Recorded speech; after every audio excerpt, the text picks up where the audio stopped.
اگر آپ دین اسلام کی روشنی میں اپنی زندگی کو سنوارنا چاہتے ہیں تو سبسکرائب کیجیے ہمارے یوٹیوب چینل کو اور مت بھولیے بیل آئیکن دبانا تاکہ ہماری ہر نئی ویڈیو کی روشنی اب تک سب سے پہلے پہنچے۔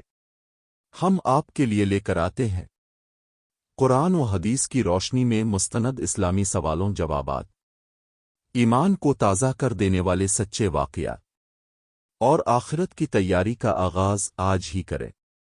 آج کا خصوصی مضمون ہے ایک ربیع الاول کی تاریخی و دینی اہمیت۔ ربیع الاول کا مہینہ اسلامی تاریخ میں نہایت ہی اہم ہے کیونکہ اس مہینے میں کئی بڑے واقعات پیش آئے۔ 12 ربیع الاول کو نبی کریم کی ولادت ہوئی۔ 12 ربیع الاول کو ہی اب کی ہجرت مدینہ کے بعد مدینہ منورہ میں آمد ہوئی۔ اسی مہینے میں رسول اکرم کا وصال بھی ہوا۔ پہلی مسجد یعنی مسجد قباء کی تعمیر کا آغاز بھی اسی مہینے میں ہوا۔ یہ سب واقعات مسلمانوں کے لیے اس مہینے کو ایک روحانی اور تاریخی حیثیت دیتے ہیں۔ اسی لیے امت مسلمہ میں یہ مہینہ محبت رسول کے اظہار کے لیے خاص طور پر یاد کیا جاتا ہے۔ قرآن میں اللہ تعالیٰ نے فرمایا، قال ابن فضل اللوان او ابن رحمتنان فنزن کے فیل فراون آوا خیر نمویا اجمع آونے۔ یونس 58۔ ترجمہ فرما دیجئے کہ اللہ کے فضل اور اس کی رحمت ہی پر انہیں خوش ہونا چاہیے، یہی ان کے تمام مال و دولت سے بہتر ہے۔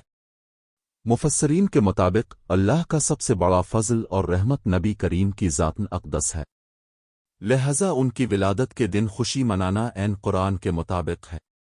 2 نبی کریم کی ولادت کی عظمت اور اثرات۔ حضرت عیسیٰ علیہ السلام کی ولادت کے موقع پر قرآن کہتا ہے کہ وہ مبارک ولادت تھی۔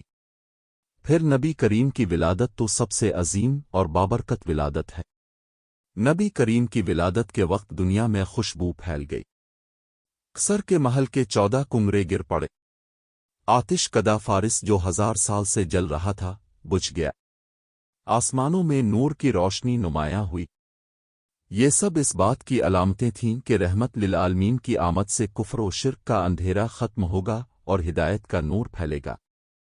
3 جلوس محمدی کی ابتدا اور اس کے مقاصد۔ جلوس کی تاریخی ابتدا۔ ربیع الاول میں جلوس نکالنے کی روایت تقریباً 700 سال پرانی ہے۔ اس کا آغاز سب سے پہلے مصر اور شام کے علاقوں میں ہوا۔ سلطان مظفر الدین ابو سعید کو کبرا وفات 630 ہے نے پہلی بار میلاد النبی کے موقع پر ایک بڑا جلوس اور محفل منعقد کی۔ اس کے بعد یہ روایت دنیا کے دوسرے ممالک تک پھیل گئی۔ صغیر میں میلاد النبی کا جلوس سب سے پہلے شاہ ولی اللہ محدث دہلو کے دور میں باقاعدہ منظم صورت میں نکالا گیا۔ جلوس کا مقصد ایک محبت رسول کا اظہار۔ مسلمانوں کی محبت نبی کریم کے ساتھ سب سے بڑھ کر ہونی چاہیے۔ جلوس اس محبت کا عملی اظہار ہے۔ 2 دعوت دین۔ جلوس کے ذریعے غیر مسلموں اور مسلمانوں دونوں کو نبی کریم کی سیرت سے متعارف کرایا جاتا ہے۔ 3 یاد دہانی۔ یہ جلوس ہمیں یاد دلاتا ہے کہ ہم رسول اللہ کے امتی ہیں اور ہمیں ان کے طریقے پر چلنا چاہیے۔ 4 اتحاد امت۔ میلاد النبی کا جلوس مختلف مسالک کے مسلمانوں کو اکٹھا کرتا ہے۔ 4 جلوس کو محمدی کیوں کہا جاتا ہے؟ وجوہات۔ 1 نبی کریم کا نام محمد۔ جلوس کا اصل مقصد نبی کریم کی سیرت و ولادت کی خوشی منانا ہے، اس لیے اسے محمدی جلوس کہا جاتا ہے تاکہ سب کو پتہ چلے کہ یہ رسول اللہ کی نسبت سے ہے۔ 2 غام توحید و رسالت۔ محمدی اور نام رکھنے کا مطلب یہ ہے کہ یہ جلوس نبی کریم کے لائے ہوئے دین کا نمائندہ ہے۔ 3 فرقہ واریت سے بچاؤ۔ بعض لوگ اپنے فرقے کے نام پر جلوس نکالتے ہیں۔ محمدی جلوس و نام رکھنے سے یہ واضح ہو جاتا ہے کہ یہ جلوس صرف رسول اللہ کے نام پر ہے، کسی خاص فرقے کا نہیں۔ 4 یقین دہانی۔ محمدی نام سنتے ہی مسلمانوں کے دل میں عقیدت پیدا ہوتی ہے اور وہ سمجھ جاتے ہیں کہ یہ جلوس نبی کی محبت کے لیے ہے، نہ کہ کسی سیاسی مقصد کے لیے۔ 5 احادیث و آثار میں نبی کی محبت کے مظاہر۔ قرآن میں محبت رسول کا حکم النبی اولا بالمومنین من انفسہم سورۃ الاحزاب 6 نبی مومنوں پر ان کی جانوں سے زیادہ حق رکھتے ہیں۔ یہ آیت بتاتی ہے کہ نبی کی محبت ہماری جان سے بھی زیادہ ہونی چاہیے۔ جلوس اس محبت کو ظاہر کرنے کا ایک ذریعہ ہے۔ حدیث مبارک ایک حضرت انس سے روایت نبی نے فرمایا، تم میں سے کوئی شخص مومن نہیں ہو سکتا جب تک کہ میں اس کے نزدیک اس کے والد، اس کی اولادت اور تمام انسانوں سے زیادہ محبوب نہ ہو جاؤں۔ بخاری و مسلم 2 محبت کے اظہار کی ترغیب۔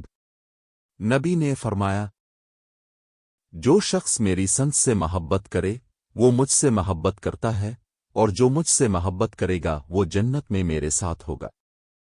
ترمذی 6 موجودہ دور میں جلوس محمدی کے فوائد اور احتیاطی پہلو۔ فوائد 1 نبی کی سیرت کی تعلیمات عام ہوتی ہے۔ 2 نوجوان نسل کو دین کی طرف مائل کیا جاتا ہے۔ 3 غیر مسلموں کو اسلام کے پیغام سے متعارف کرایا جاتا ہے۔ 4 امت میں اتحاد اور اتفاق کا مظاہرہ ہوتا ہے۔ احتیاطی پہلو جلوس میں شور شرابہ، بدتمیزی اور موسیقی سے پرہیز کیا جائے۔ راستہ بند کرنے اور دوسروں کو تکلیف دینے سے اجتناب ہو۔ نبی کریم کی تعلیمات کے مطابق امن و سکون کے ساتھ جلوس نکالا جائے۔ سیاسی نعرے بازی یا فرقہ واریت کو بالکل شامل نہ کیا جائے۔ 7 علماء کرام کے اقوال۔ امام جلال الدین سعود اگر میلاد کی محفل میں قرآن کی تلاوت ہو، نبی کے واقعات بیان کیے جائیں اور اللہ کا شکر ادا کیا جائے تو یہ نہایت بابرکت عمل ہے۔ الحاوی للفتاوی امام ابن حجر عسقلان میلاد النبی منانا بدن حسنہ ہے، کیونکہ اس سے محب رسول کا اظہار ہوتا ہے اور دین کی تبلیغ ہوتی ہے۔ فتو ابن حجر مفتی احمد یار خان ناؤم میلاد النبی کا جلوس نبی کی محبت کا مظاہرہ ہے۔ اگر یہ حدود شر میں رہے تو باعث برکت ہے۔ جاک الحق